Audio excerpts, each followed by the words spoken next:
Congratulations, son, you signed the papers. Now marry her. You really chose her, a village school teacher? I chose the only woman I trust. You trust people too easily. I don't. That's your greatest weakness. My weakness? No. My weakness was believing people had hearts. Not anymore. She isn't what you think. She teaches children under mango trees. She owns 2 dresses. She still writes lesson notes by hand. What exactly am I supposed to think? Think before you speak. No, I'll marry her.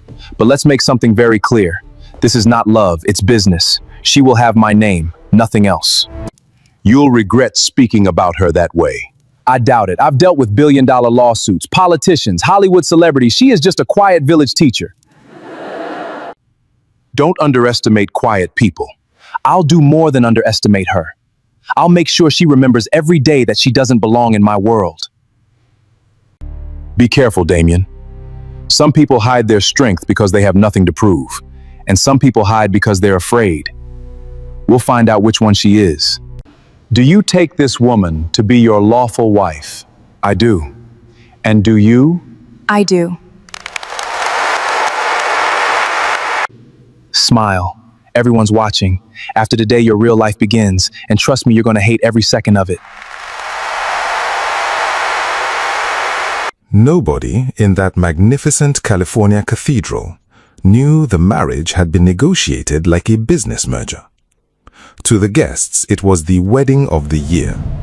America's youngest real estate billionaire had married a humble African village teacher. The newspapers called it a modern fairy tale. Social media called her lucky. They were all wrong. Damien Hawthorne had not married Amara because he loved her. He married her because his late mother's trust required it. Years earlier, Victor Hawthorne had made a promise to a woman who had once saved his family's future during a humanitarian mission in Africa. That woman had only one daughter, Amara. The trust's final clause was painfully simple. If Damien refused to marry Amara before his 35th birthday, he would lose controlling ownership of Hawthorne Global. Billions of dollars gone. So Damien chose what he believed was the cheaper option. He would marry her, humiliate her, wait the minimum number of years required by the trust, then divorce her. Simple. Or so he thought. What Damien never bothered to discover was why Victor Hawthorne, a man who trusted almost nobody, had insisted on this particular woman. He never asked why Amara politely refused every luxury offered before the wedding. He never asked why she quietly continued marking elementary school examination papers even inside a private jet.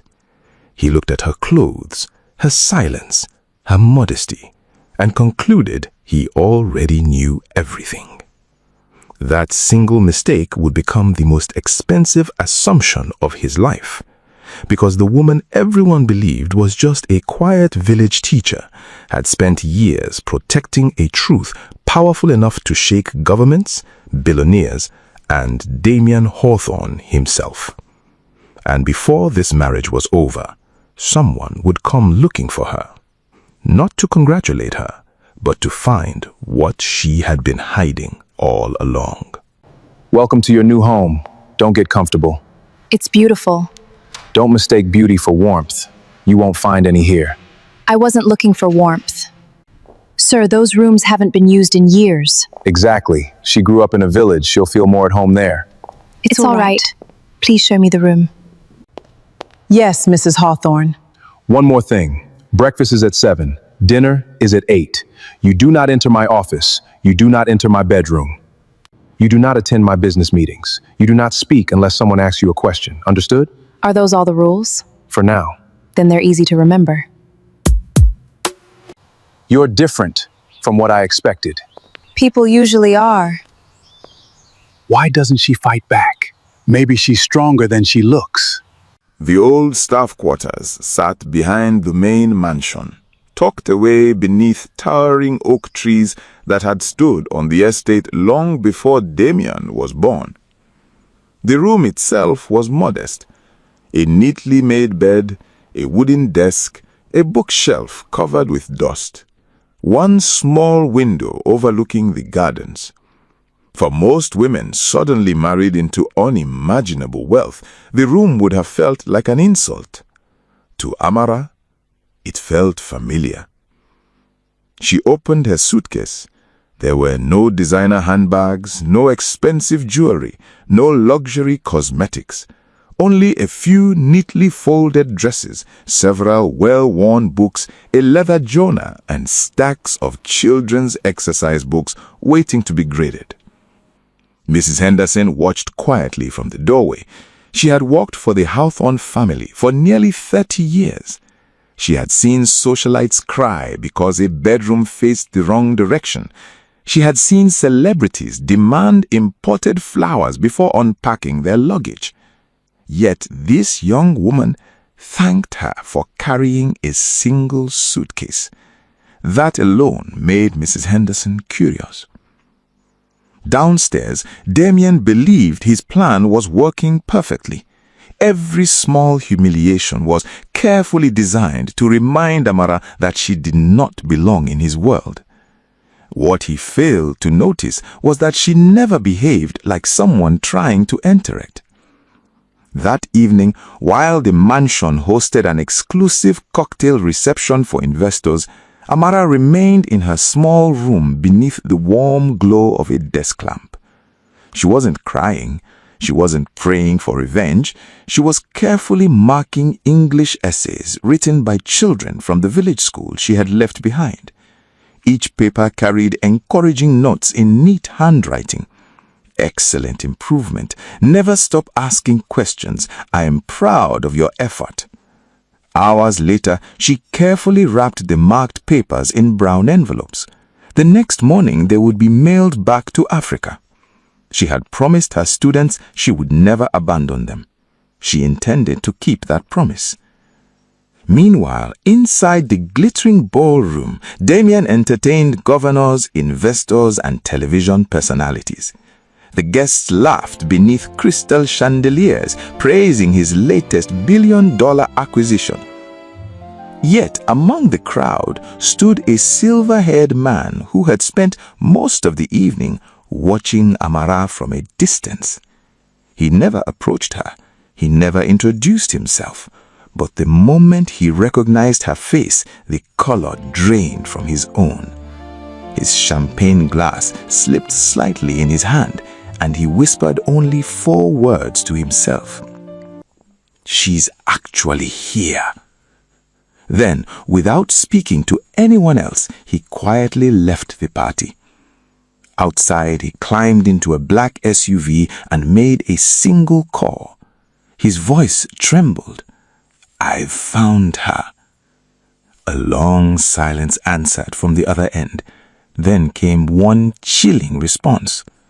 "Do not let anyone know who she really is." Mrs. Henderson, bring my wife downstairs. Tonight she's going to meet everyone. That's her, the billionaire's wife? She looks like she got lost on the way here. Ladies and gentlemen, I'd like you all to meet my wife, Amara Hawthorne, former village school teacher, current adjustment project. How fascinating. Tell us, which university did you attend? Harvard, Yale, Oxford, No. Stanford? No. Then where? St. Mary's Community Teachers College. How inspiring. Children don't ask where their teacher studied. They only ask whether their teacher believes in them.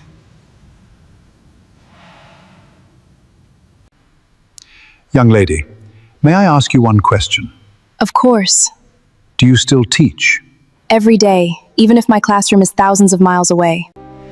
That's exactly what I hoped you'd say. Mr. Whitmore, you know my wife? Let's just say the world is much smaller than most people imagine. The conversation lasted less than 2 minutes, yet it changed the atmosphere of the entire evening. Damien couldn't explain it. Charles Whitmore was not a man who handed out compliments lightly. For 40 years, he had advised presidents, funded universities, and helped shape some of the largest humanitarian initiatives in the world. People stood when Charles entered a room, Cabinet ministers waited weeks for appointments with him. Yet tonight, he had stood for Amara. That single act unsettled Damien more than he cared to admit. As the gala continued, Damien noticed something else. Several older guests kept stealing glances at his wife. Not the curious glances of people judging a poor woman among the wealthy. These were different, careful, almost cautious.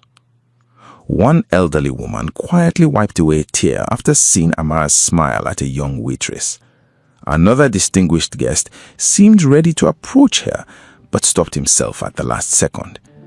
It was as if they all recognized something or someone they were forbidden to mention. Meanwhile, Amara behaved exactly as she always had. She thanked the catering staff, complimented the musicians, helped an elderly guest whose walking cane had slipped beneath the table. She never once tried to impress anyone. Ironically, that was exactly what impressed them. Across the ballroom, Damien's executive assistant, Rachel, leaned closer to him. "I've never seen Charles Whitmore look at anyone like that," she whispered. Damien didn't answer. His eyes never left Amara.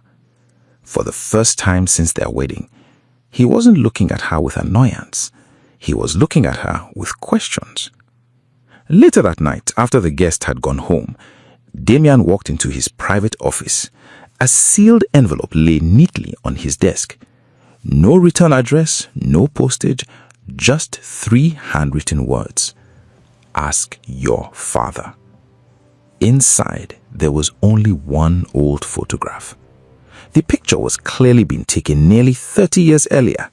A much younger Victor Hawthorne stood beside several aid workers in a remote African village. Standing beside him, holding the hand of a little girl with bright, intelligent eyes, was a woman Damien had never seen before. Across the bottom of the photograph, written in faded blue ink, were 7 words that made his heartbeat stop. "She saved all our lives." Damien stared at the little girl in the photograph, then slowly looked upstairs toward the room where Amara was sleeping. The eyes, the smile, the quiet composure, they were exactly the same. For the first time, Damien realized that he had married a woman whose past had been deliberately hidden from him, and somewhere, someone was making sure he started asking the right questions. Mrs. Hawthorne, you don't have to do this. Why not? Flowers don't care who plants them. Neither do children. That's probably why they love you. Sir, they're asking for Mrs. Hawthorne. For who? Your wife. Mr. Whitmore? I wasn't expecting visitors.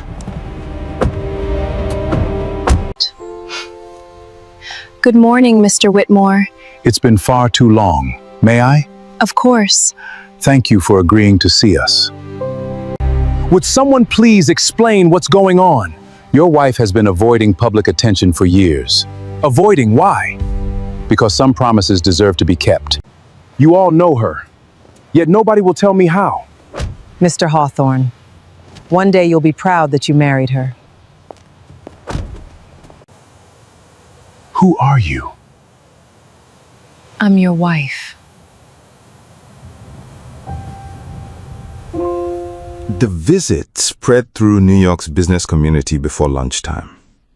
No press release had been issued, no photographs had been published, yet somehow people learned that Charles Whitmore and several of the world's most influential humanitarian leaders had interrupted their schedules to visit the Hawthorne estate. Not for Damien, for Amara. Speculation exploded. Who was she? A former diplomat? A secret government advisor? The daughter of royalty? No answer ever came. The mystery only deepened. For Damien, the questions became impossible to ignore.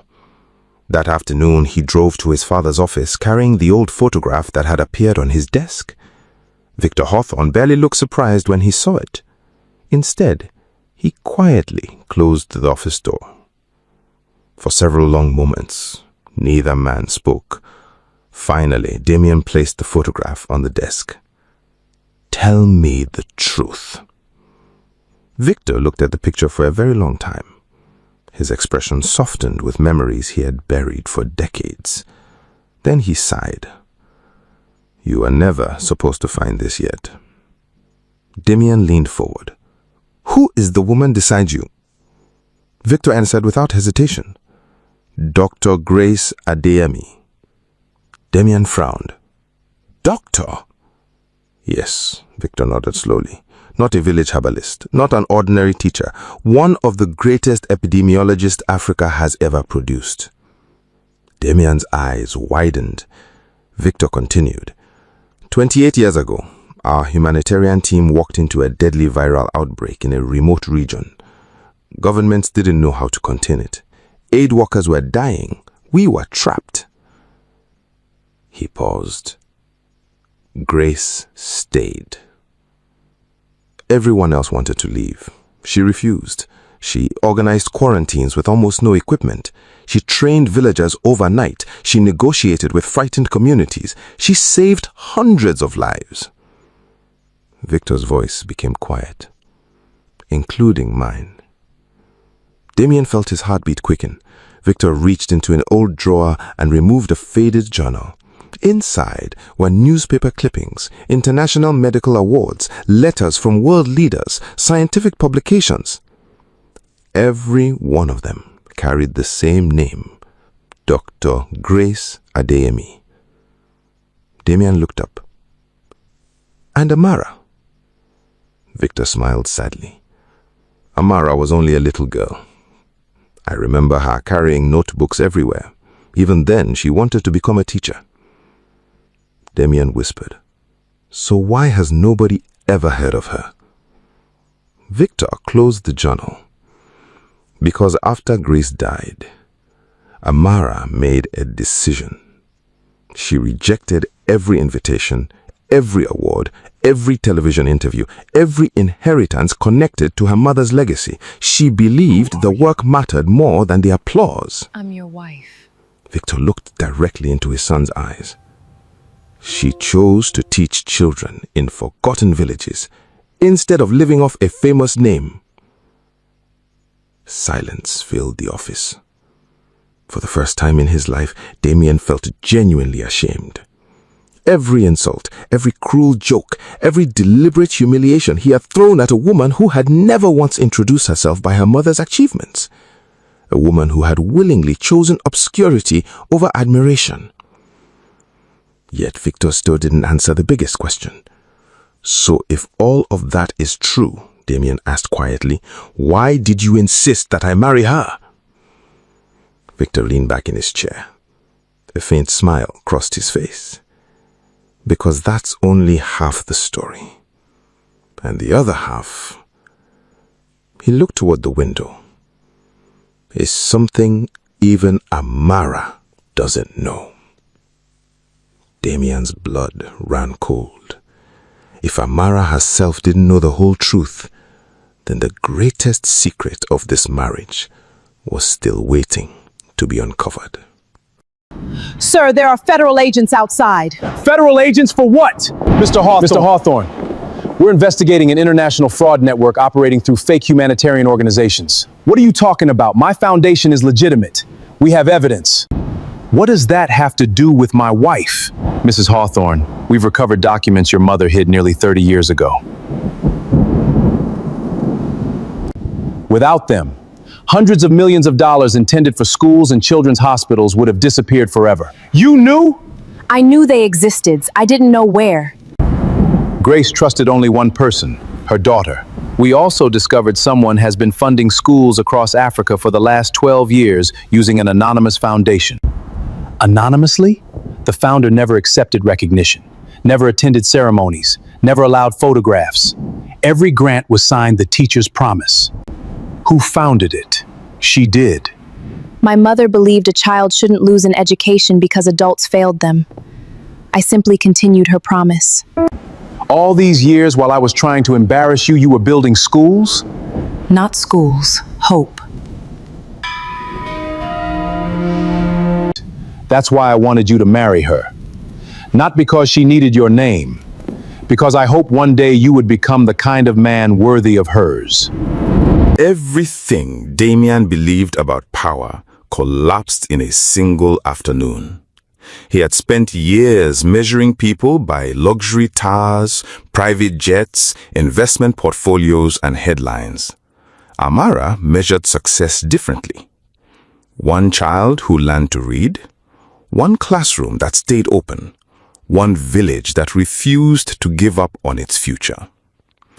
While Damien had been chasing magazine covers, Amara had quietly changed thousands of lives without asking anyone to remember her name. The anonymous foundation known as the Teacher's Promise had restored schools after floods, supplied textbooks to isolated communities, trained teachers in forgotten regions, and funded scholarships for children who otherwise would never have entered a classroom. The world knew the foundation. No one knew its founder. That anonymity had been intentional. Grace Ademi had warned her daughter that fame attracts admiration, but also greed. If criminals ever discovered the records proving where the original humanitarian trust belonged, they would stop at nothing to seize it. So, Amara protected the truth by becoming exactly what everyone underestimated: an ordinary village teacher. Her simplicity wasn't poverty, it was protection. The investigation that had begun years earlier finally exposed the fraud syndicate that had been searching for Grace's missing records. Several executives from fake charities, international money launderers, and 2 influential board members were arrested within days. The evidence Amara had unknowingly safeguarded for decades became the final piece prosecutors needed. News channels around the world celebrated the investigation. But when journalists gathered outside the Hawthorne estate hoping for an exclusive, Amara quietly slipped out through the back garden to conduct an online reading lesson with her students. That single decision made headlines of its own. Global hero skips press conference to teach children. Standing alone in the now empty study, Damien looked at the old staff quarters where he had forced his wife to live. The room suddenly felt like a monument to his own arrogance. He finally understood the greatest irony of all. He had spent months trying to make a remarkable woman feel small, when she had never needed anyone's approval to stand tall. He walked slowly toward the small room, unsure whether forgiveness was even possible.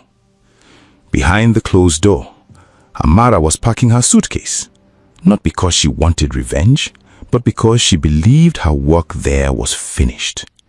And for the first time since their wedding, Damien was terrified of losing the one person he had never truly tried to know. Are you leaving? Yes. Because of yesterday? No. Because my work here is finished. I deserve that.